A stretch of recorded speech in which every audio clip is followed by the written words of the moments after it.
Start అండి ఇవన్నీ cover చేసి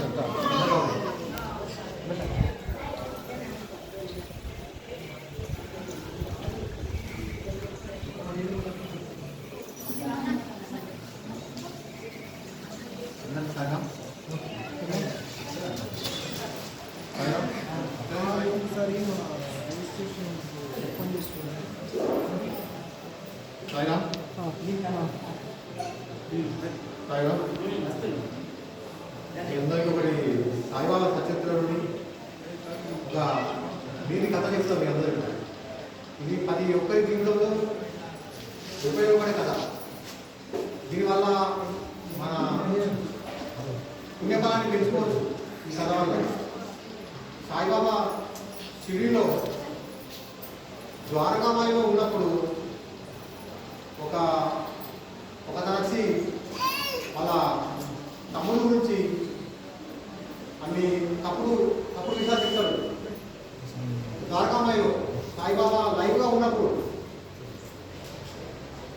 చెప్పిన తర్వాత సాయిబాబా ద్వారకామాయిలో ఆయన మీద అన్ని తప్పుడు తప్పుడు పని కూడా చెప్తున్నాడు. ఎవరు వాళ్ళు అనొచ్చి చెప్తే అప్పుడు సాయిబాబా ద్వారకామాయిలో అతనితో ఏమీ అనలేదు. ద్వారకామాయి నుంచి సమాధి మంది పక్కపడి లెండి వరకు ఉంటుంది, లెండి తోట ఉంటుంది.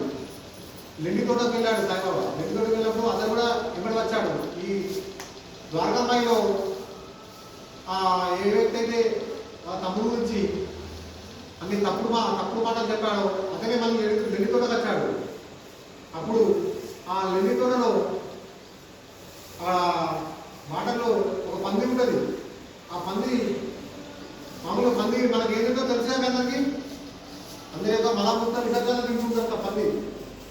అప్పుడు ఆ వ్యక్తితోని సాయిబాబా అంటాడు, చూడు ఆ పంది ఇతరుల యొక్క అమేద్యాన్ని తింటుంది, నగ తింటుంది.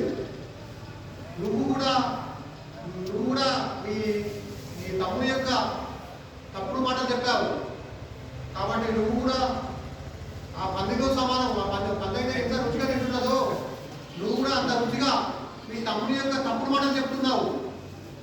నీకు ఇలా చేస్తే అతను షిరిడి దర్శనం చేసుకున్నావు.